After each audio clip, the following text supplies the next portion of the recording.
Halo, Assalamualaikum warahmatullahi wabarakatuh. Perkenalkan, nama saya Natasha Agustianisa Putri dengan NIM 194250495. Di sini saya akan mempresentasikan tugas saya yang bertemakan plus minus demokrasi Indonesia di era reformasi. Yang berjudul Impact dari Reformasi Indonesia. Oke, kita masuk ke pendahuluan. Plus minus demokrasi Indonesia di era reformasi. Indonesia merupakan negara demokrasi sejak 17 Agustus 1945, sejak kemerdekaannya.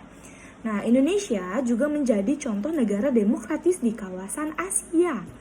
Bukan tanpa sebab, hal ini bisa terjadi karena Indonesia berhasil menciptakan stabilitas politik dan juga pertumbuhan ekonomi yang tinggi. Selain itu, Indonesia juga telah berhasil melaksanakan proses pemilu yang kompleks. Nah, salah satu demokrasi yang pernah diterapkan di Indonesia adalah demokrasi Pancasila. Nah, demokrasi ini terjadi 2 kali pada masa Orde Baru dan juga masa reformasi. Nah, setelah perjalanan panjang Presiden Soeharto, saya dengan ini menyatakan bahwa saya tidak akan bersedia lagi untuk dicalonkan sebagai presiden.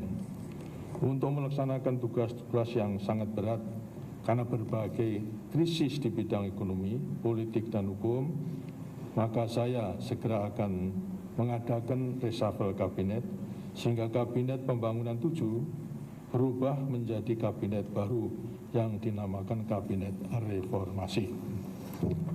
Kesempatan ini saya gunakan untuk menyampaikan duka cita yang sedalam-dalamnya kepada korban-korban peristiwa dan korban-korban kerusuhan yang terjadi.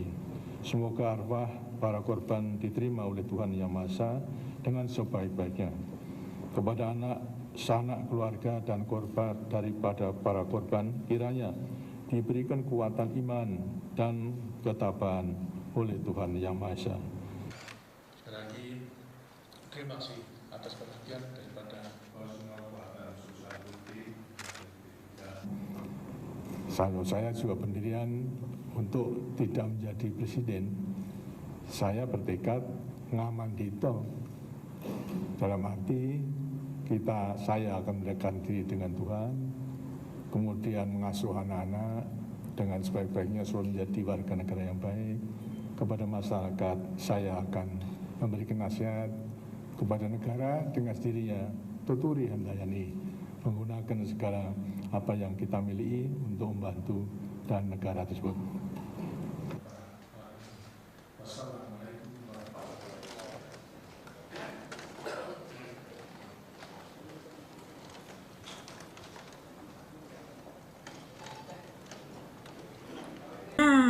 setelah perjalanan panjang Pak Soeharto yang kurang lebih sekitar 32 tahun menjabat, kepemimpinannya pun berakhir dan digantikan oleh B.J. Habibie.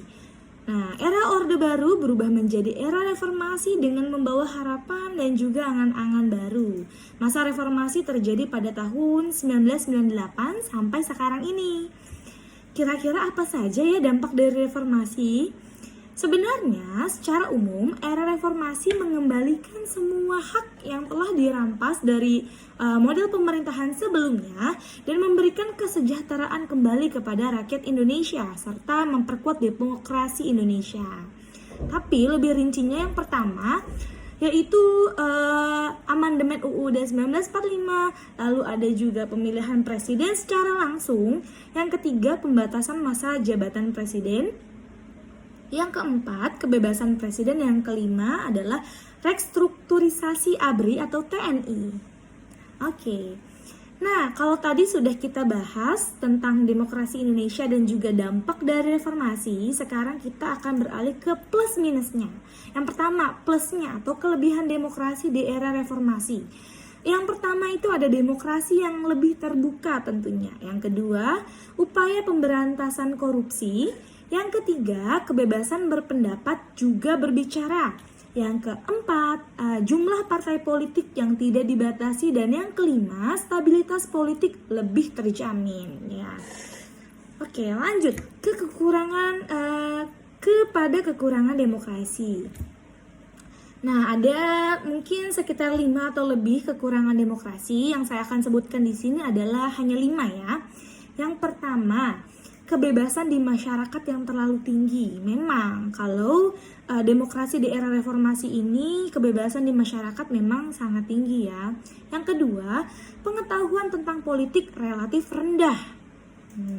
Yang ketiga, banyak pemaksaan yang dilakukan oleh kalangan tertentu. Tentunya ya, seperti yang kita tahu dan kita lihat dan kita rasakan pada zaman sekarang. Yang keempat, masyarakat masih salah tafsir mengenai reformasi. Masih banyak nih yang belum tahu reformasi itu apa sih ya.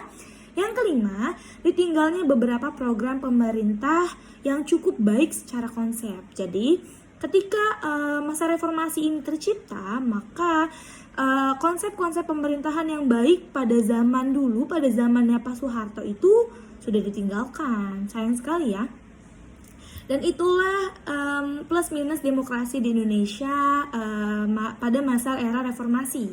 Oke, terima kasih teman-teman dan yang sudah mau menonton dan juga mendengarkan sampai akhir. Kurang lebihnya mohon maaf.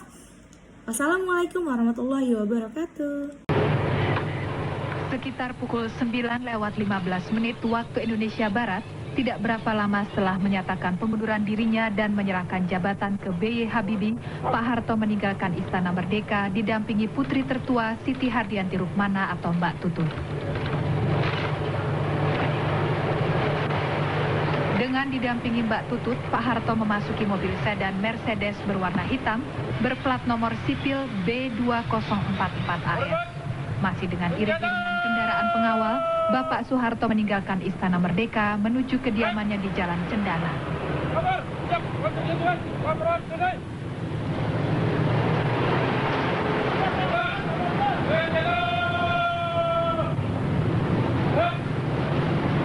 5 menit kemudian atau sekitar pukul 9:20 waktu Indonesia Barat, Presiden Baharudin Yusuf Habibie yang baru saja diambil sumpahnya meninggalkan Istana Merdeka dengan menggunakan kendaraan dinas Mercedes hitam berplat nomor Indonesia 1 menuju ke kediaman di Kuningan, Jakarta Selatan.